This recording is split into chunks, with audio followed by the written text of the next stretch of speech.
আচ্ছা, এই ব্যাপারটা আমরা পরে কথা বলি। পরে কেন জিৎ? গুড্ডি যখন আমাদের বাড়িতে আসতে রাজি হয়েছে তখন ওর সমস্ত সত্যিটা আজই জানা উচিত। কিন্তু বাবা, তুমি মানে এখন যে ছবিটা দেখলে সেটা তো ওনার বড়বেলার ছবি। তো এই ছবি দেখে তুমি চিনতে পারলে যে উনি আনন্দ শঙ্কর? আর মাম্মামও তো সেটাই বলছিল। আমার জীবনে একটা বড় চাপা দুঃখের ঘটনা এটা। এর সঙ্গে একটা দুঃখজনক ঘটনার অধ্যায়ও রয়েছে। দেখো, আমি লেখাপড়ায় খুব ভালো ছিলাম, কিন্তু আনন্দ শঙ্কর ততটা পারতো না। তাই নিয়ে ওকে সবসময় কম্পেয়ার করা হতো, যে ডিমাই করতেন। এইরকমই কোন একটা রেজাল্টের দিনে ও বাড়ি থেকে বেরিয়েছিল, কিন্তু তারপর আর কোনোদিন ফিরে আসেনি। ওর ভয় ছিল ও পাশ করতে পারবে না।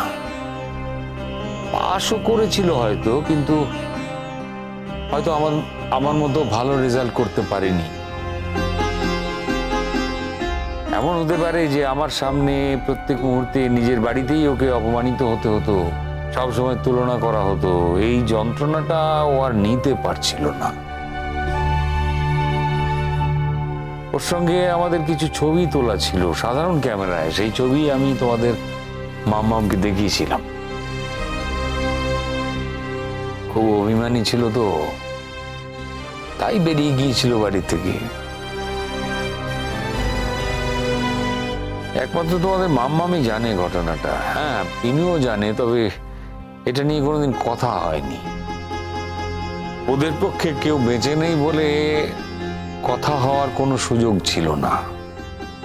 আর দিদিও এত দূরে থাকে, আসা যাওয়া তো নেই প্রায়। তাই আনন্দ শঙ্করের কথায় বাড়ি থেকে হারিয়ে যায়।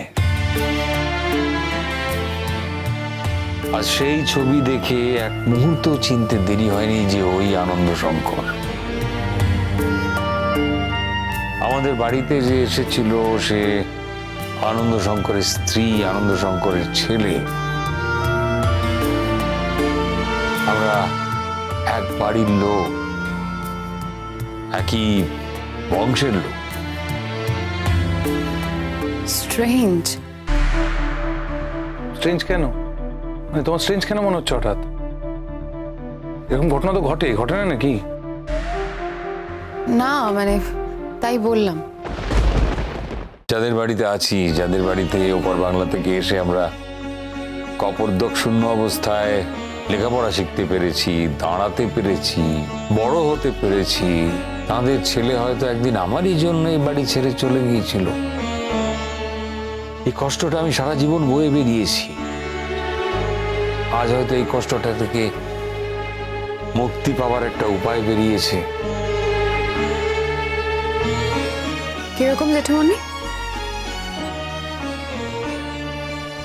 কষ্ট থেকে মুক্তি মানে কি করে, কি বলছো? এই ভদ্রলোককে তার খুঁজেই পাওনি, কি কষ্ট থেকে মুক্তি পাবে? ভদ্রলোক বলো না, জেঠু বলো। আমার পরে, কিন্তু পিনুর আগেও আমাদের। সেই সম্পর্ক অনুযায়ী তোমাদের জেঠু হয়। টুটুল কাকাবাবু বলতে পারে। কাকা যেটাকে কেউ ভদ্রলোক বলে সম্বোধন করে নাকি? আশ্চর্য কথা বলছো জেঠুমনি, আমি তো এই ভদ্রলোককে চিনিই না। আমি তো ঘটনাটাই এই প্রথমবার শুনলাম। আমরা তো কেউই কিছু জানতাম না। এখন হঠাৎ করে এই মুহূর্তে তাকে আমি জেঠুমনি বলে কি করে সম্বোধন করব? এটা তো একটা সাংঘাতিক রহস্যময় ব্যাপার। আশ্চর্য। তুমি রহস্যের কি দেখলে এর মধ্যে? রহস্য তো অবশ্যই আছে। মানে মানে যাকে এতদিন ধরে আমরা কেউ চিনতাম না, জানতাম না পর্যন্ত, এখন সে হয়ে গেল আমাদের সব থেকে ঘনিষ্ঠ আত্মীয়দের মধ্যে একজন। স্ট্রেঞ্জ, কি অদ্ভুত না? মানে এটা তো সিনেমার গল্পকেও হার মানাবে। একটা কথা জানো তো, truth is stranger than fiction.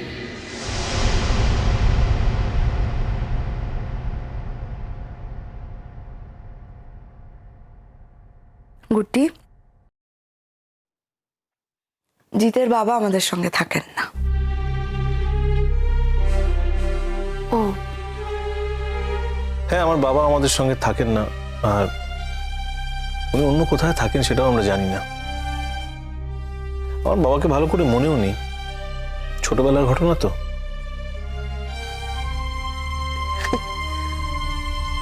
অপেক্ষা করে আছি যে কোনো একদিন মানুষটা ফিরবে, অপেক্ষা করে আছি কোনো একদিন মানুষটা আমার সামনে এসে দাঁড়াবে, বলবে এই তো আমি এসে গেছি। সেটা ভেবে রোজ সিঁদুর পরি আর ভাবি এই তো আজকে সেই দিন। কিন্তু আপনার অপেক্ষা বৃথা যাবে না। নিজেকে এই সান্ত্বনায় দিয়ে এসেছি আমি গুটি এতদিন। নিজেকে এই সান্ত্বনা দিয়ে দিয়েই শক্ত রেখেছি, এই বাড়িটাকে সামলেছি, আমার ছেলেকে বড় করেছি একা হাতে, সিঙ্গেল মাদারদের মতো চাকরি করেছি, বাচ্চা মানুষ করেছি। এই করতে করতে কবে যে জীবনটা বয়ে গেছে আমি বুঝতেই পারিনি জানো। এখন আমার একটাই ইচ্ছে, ওই জন্য আমার ছেলেটা যাতে থিতু হয়ে যায়।